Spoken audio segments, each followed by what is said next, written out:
Dunia saat ini sedang jatuh cinta pada tradisi dari Tanah Riau yang selama ini tersembunyi di balik hutan dan sungai Sumatera. Namanya Pacu Jalur, perlombaan perahu panjang tradisional yang dulunya hanya dikenal di Kuantan Singingi, kini menjadi fenomena budaya yang mendunia. Bayangkan sebuah perahu sepanjang 30 hingga 40 meter, berisi puluhan pria mendayung dalam irama yang presisi, dengan hentakan kaki dan gerakan tangan yang seolah satu tubuh. Tapi ini bukan sekadar olahraga. Ini pertunjukan, ini ritual, dan kini, ini juga tren global. Segalanya dimulai dari satu video TikTok yang viral. Seorang vlogger asal Korea Selatan mengabadikan momen spektakuler, puluhan pendayung dalam satu jalur melaju kencang di Sungai Kuantan, diiringi musik tradisional dan sorakan ribuan warga yang memadati tepian. Video itu tembus puluhan juta penonton dalam 48 jam. Dalam sekejap, dunia bertanya-tanya, apa ini? Kenapa belum pernah kami dengar sebelumnya? Dari situlah ledakan popularitas dimulai. Dan Indonesia pun sekali lagi menjadi pusat perhatian global, bukan karena politik, bukan karena konflik, tapi karena budaya.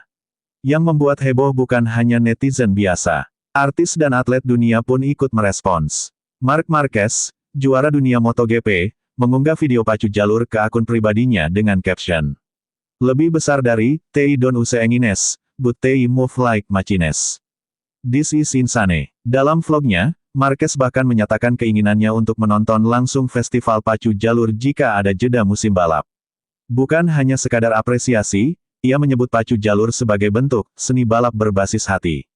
Sementara itu, bintang sepak bola asal PSG, Achraf Hakimi, memposting ulang video festival pacu jalur lengkap dengan emoji api dan bendera Indonesia. Captionnya sederhana, lebih besar dari power, harmony, discipline. Komentar netizen pun meledak, membuat kata kunci, pacu jalur, menjadi trending topik di beberapa negara Eropa dan Afrika Utara. Di Italia, pemain AC Milan, Rafael Leao, juga mengungkap kekagumannya. Dalam wawancara podcast, dia berkata, "I've never seen a sport that looks like a ritual. It's beautiful, makes you want to be a part of it." Pacu jalur tiba-tiba menjadi sorotan dunia. Namun, bagi masyarakat Kuantan Singingi, ini bukan fenomena baru. Tradisi ini sudah berlangsung lebih dari 100 tahun. Dahulu, lomba ini diselenggarakan untuk memperingati Hari Besar Islam, sebelum akhirnya diadopsi sebagai agenda budaya nasional setiap bulan Agustus. Tapi esensinya tetap sama, kebersamaan, kekuatan, dan kehormatan. Setiap perahu mewakili kampung, dan setiap kemenangan adalah harga diri. Mereka yang terlibat dalam pacu jalur bukan sekadar atlet. Mereka adalah penari air, seniman tenaga, dan penjaga adat. Pendayung harus mampu menyelaraskan gerakan tanpa komando digital, hanya dengan irama gendang, teriakan pelatih, dan intuisi kelompok. Bahkan jurumudi yang berdiri di haluan tidak hanya mengatur arah, tapi juga berjoget di atas perahu untuk menghidupkan semangat tim. Ketika dunia barat menonton, mereka takjub. Ini bukan lomba cepat-cepat seperti rowing Olimpiade.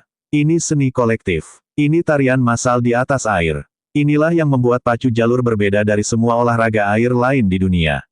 Bahkan sejumlah peneliti budaya dari Jerman dan Jepang datang untuk meneliti struktur sosial dan musik pengiringnya. Mereka menyebut pacu jalur sebagai living choreography, koreografi hidup yang terus berkembang. Tak heran jika media internasional mulai melirik. Netflix dikabarkan sedang dalam proses produksi dokumenter khusus pacu jalur yang melibatkan sinematografer Indonesia dan narator kelas dunia. National Geographic juga memasukkan tradisi ini dalam serial terbaru mereka tentang Hidden Sports of the World. Hal ini semakin mengukuhkan posisi Indonesia sebagai sumber utama kekayaan budaya otentik. Namun, viralitas membawa tantangan baru. Di beberapa negara, muncul kelompok yang mencoba meniru konsep pacu jalur. Beberapa festival dayung, berinspirasi dari Indonesia, digelar di Asia dan Eropa, memicu kekhawatiran akan klaim budaya. Masyarakat Kuansing pun segera bertindak. Pemerintah daerah bersama tokoh adat dan Kementerian Pendidikan dan Kebudayaan sedang mempercepat pengajuan pacu jalur sebagai warisan budaya tak benda UNESCO. Datuk Sutan Alam Pujangga, tokoh adat Kuansing, berkata, "Lebih besar dari, kami bangga budaya kami dikenal dunia, tapi kami tidak akan membiarkan warisan ini diklaim orang lain. Ini milik nenek moyang kami. Air sungai ini, kayu jalur ini, dan tarian pendayungnya, hanya kami yang tahu jiwanya." Sementara itu, respon masyarakat global makin antusias. Sekolah-sekolah budaya di Brasil dan Turki mulai memasukkan pacu jalur dalam sesi studi etnografi.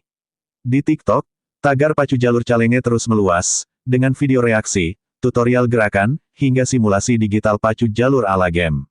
Bahkan komunitas e-sport Indonesia menciptakan mode, jalur battle, sebagai promosi budaya lewat game. Fenomena ini juga membuka peluang ekonomi baru. UMKM lokal yang menjual miniatur perahu, kostum pacu jalur, dan merchandise adat kini mulai menerima pesanan dari luar negeri. Ini menjadi bukti bahwa budaya tidak hanya menghidupkan jiwa, tapi juga menggerakkan roda ekonomi kreatif. Lebih dari itu, pacu jalur mengajarkan filosofi penting, kemenangan bukan tentang siapa tercepat, tapi tentang siapa paling kompak. Dalam dunia yang makin individualistik, pacu jalur mengingatkan bahwa keberhasilan datang dari harmoni, bukan ego.